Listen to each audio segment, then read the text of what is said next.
Assalamualaikum warahmatullahi wabarakatuh. Selamat pagi anak-anak. Semoga kalian semua dalam keadaan sehat ya. Dan tetap semangat belajar daringnya. Untuk pertemuan kali ini, saya akan membahas tentang siklus akuntansi. Kita masuk ke bab 3. Disimak ya.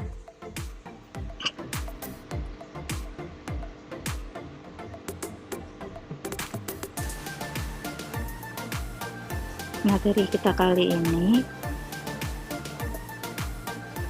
masuk ke bab 3 ya.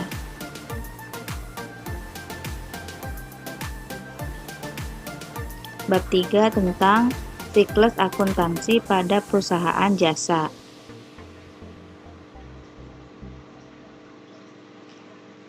Bagaimana cara mengetahui atau menghitung laba rugi perusahaan? Bagaimana pengolahan transaksi keuangan menjadi laporan keuangan perusahaan jasa? Di sini ada tujuan pembelajaran. Setelah berdiskusi tentang karakteristik perusahaan jasa dan sumber pencatatan akuntansi, Anda mampu mendeskripsikan tahap pencatatan akuntansi perusahaan jasa dengan tepat. Setelah membaca materi, jurnal umum, dan buku besar, Anda mampu menyusun tahap pencatatan akuntansi perusahaan jasa dengan tepat, dengan cermat. Setelah berdiskusi tentang neraca saldo dan jurnal penyesuaian, Anda mampu menyusun pengikhtisaran akuntansi perusahaan jasa dengan benar. Setelah membaca materi laporan laba rugi, laporan ekuitas, laporan arus kas, Anda mampu menjelaskan laporan akuntansi perusahaan jasa dengan tepat.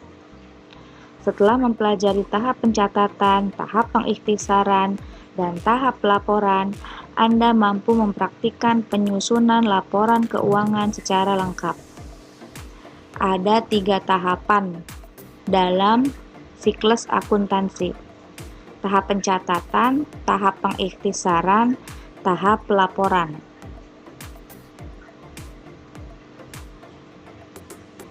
Tahap pencatatan berisi jurnal umum, karakteristik dan sumber-sumber pencatatan, buku besar. Apa saja karakteristik perusahaan jasa? Ini dia. Ada tidak berwujud, tidak dapat dipisahkan, keberagaman, tidak tahan lama. Dari mana sumber pencatatan akuntansi? Dari jenis-jenis bukti transaksi. Ada eksternal, yaitu kwitansi, faktur, nota, cek. Bukti internalnya, memo.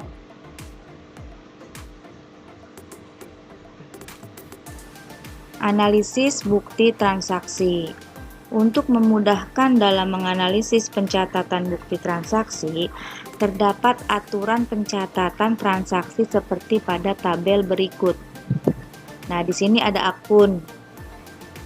Ada akun aset, harta, utang, modal, price, pendapatan, beban. Di sini jika bertambah atau mengalami kenaikan, bertambah. Jika berkurang, harta itu ada banyak, contohnya kas, piutang, perlengkapan, peralatan, dan lain-lain. Jika harta bertambah, nanti masukkan ke dalam kolom debit atau debit. Jika berkurang, masukkan ke dalam kolom kredit. Ya, di sini mekanisme debit kredit. Utang, jika bertambah, masukkan ke kolom kredit. Jika berkurang, masukkan ke kolom debit. Kebalikannya.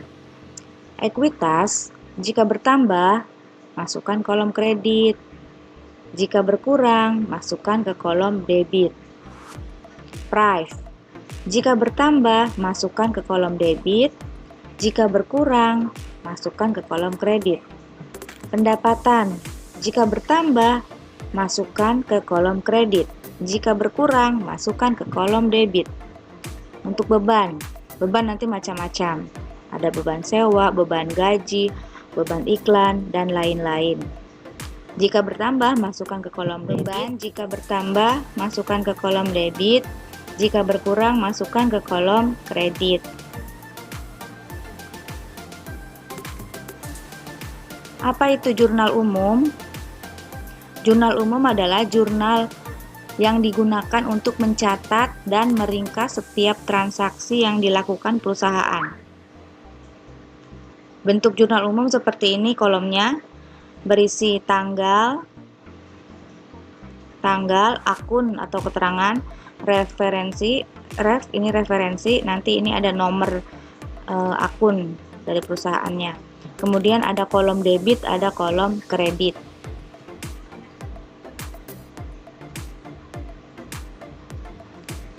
Buku besar. Apa itu buku besar? Bagaimana bentuk buku besar? Buku besar atau bahasa Inggrisnya ledger merupakan kumpulan akun untuk meringkas transaksi yang telah dicatat dalam jurnal. Buku besar dilakukan untuk mencatat akun, harta, utang, modal, pendapatan, dan beban secara terpisah dan terperinci. Berikut ini adalah kolom dalam buku besar. Nanti setiap satu akun satu kolom seperti ini. Misalkan kas, nanti satu bagan, piutang satu bagan. Nah, berisi tanggal, keterangan, referensi, debit, kredit, dan saldo debit kredit.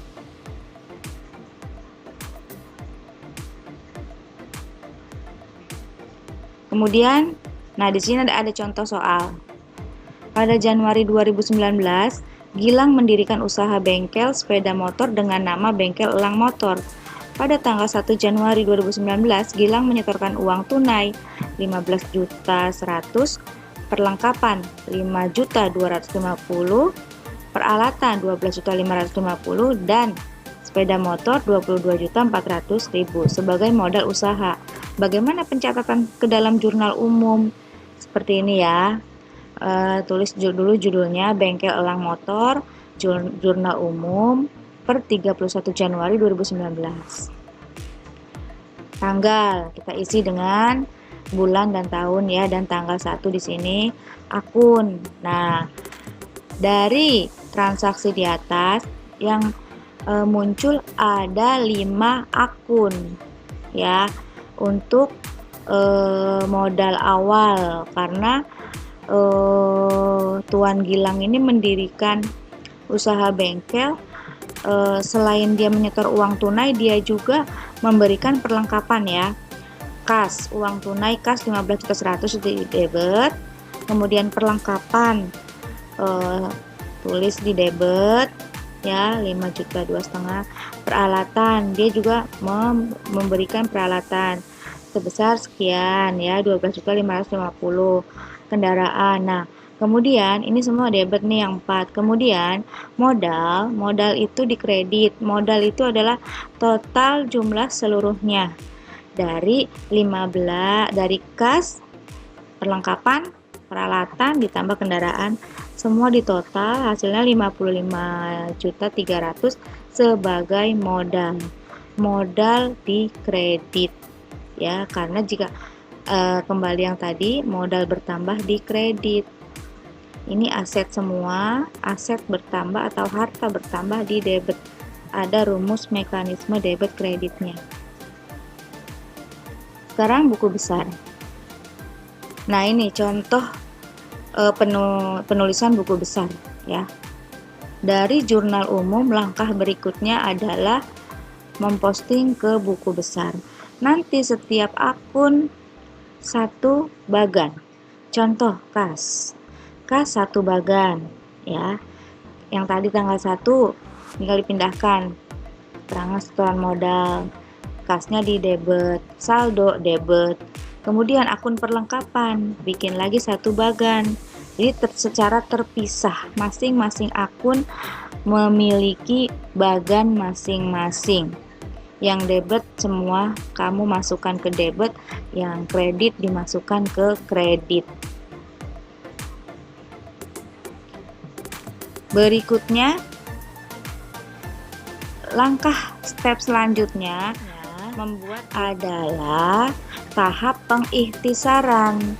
Tahap pengikhtisaran terbagi dalam penyusunan neraca saldo, jurnal penyesuaian, kemudian kertas kerja.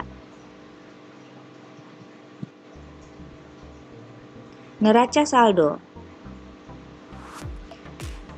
Apa itu neraca saldo? Neraca saldo, istilah asingnya trial balance, adalah kumpulan saldo akun buku besar setelah akun disusun menurut urutannya dalam buku besar.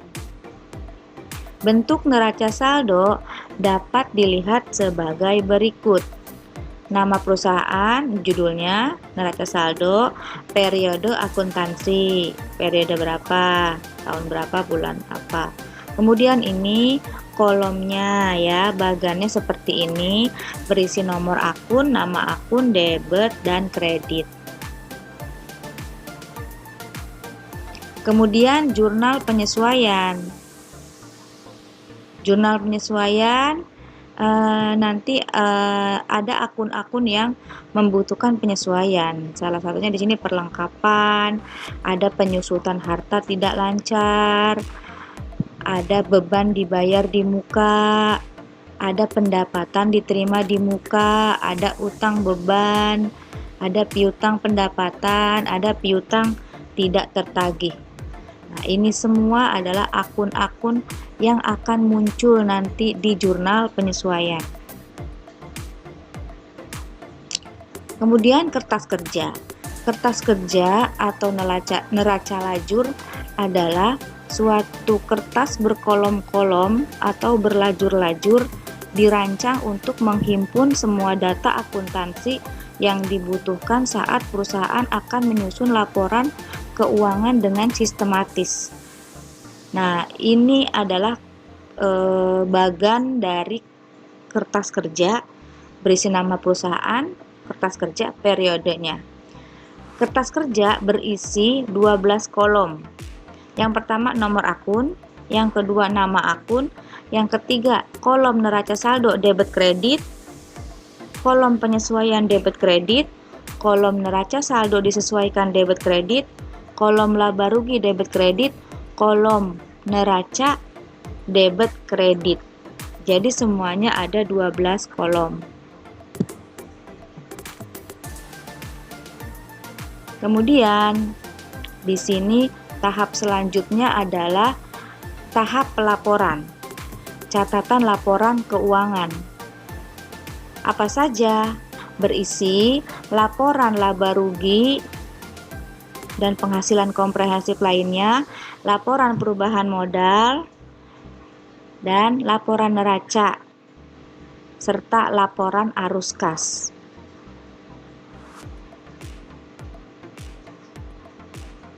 Laporan laba rugi. Laporan laba rugi yaitu mencatat pendapatan dan beban selama satu periode akuntansi. Ada single step dan multiple step. Contoh bentuk single step seperti ini. Contoh laporan laba rugi bentuk single step berisi di atasnya pendapatan. Nanti ada pendapatan jasa, pendapatan sewa di total. Kemudian bawahnya ada beban usaha. Semua beban-beban usaha dijumlahkan nanti sebagai pengurang dari pendapatan nanti diketahui sebagai laba usaha. Kemudian penghasilan komprehensif lainnya. Penghasilan komprehensif adalah perubahan dalam ekuitas entitas selama satu periode akuntansi sebagai akibat dari transaksi dan peristiwa serta keadaan lainnya yang bukan bersumber dari pemilik. Komponen Penghasilan komprehensif sebagai berikut. Penyesuaian atas translasi, pengukuran ulang mata uang asing, keuntungan atau kerugian yang belum direalisasikan atas sekuritas yang tersedia untuk dijual, kemudian keuntungan atau kerugian yang ditangguhkan atas instrumen keuangan derivatif. Berikutnya, laporan perubahan ekuitas menunjukkan perubahan modal pemilik atau laba yang tidak dibagikan dalam satu periode akuntansi akibat transaksi usaha selama periode akuntansi tersebut. Nah, ini adalah bentuk laporan dari laporan perubahan ekuitas atau laporan perubahan modal. Di sini ada modal awal, ada laba bersih, komponennya ada modal awal, laba bersih, price. Nanti laba bersih dikurang price hasil tambahan modal. Tambahan modal ini akan menambah modal awal. Nanti hasilnya modal akhir. Selanjutnya, laporan neraca, yaitu gambaran mengenai posisi keuangan perusahaan dapat diketahui melalui neraca.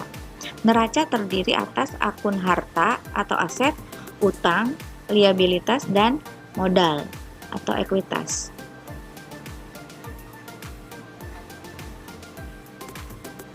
Neraca dapat disusun dalam bentuk stafel dan skontrol. Contoh neraca bentuk skontrol seperti ini. Bentuk skontrol itu adalah sebelah menyebelah, ya. Jadi yang aktiva ada di kiri, yang pasiva ada di kanan. Aktiva ini kan aktiva nih harta. Kategori harta itu aktiva ada di sebelah kiri, kategori pasiva utang dan modal ada di sebelah kanan. Nah, nantinya jumlah antara total harta dan total aktiva harus balance atau harus sama. Itu dalam neraca ya, kurang lebih seperti ini nanti. Ya, ada kas, ada piutang, perlengkapan dan sebagainya. Nanti kita bahas lebih lanjut. Kemudian laporan arus kas. Laporan keuangan perusahaan yang menyajikan arus kas masuk dan keluar dalam satu periode akuntansi.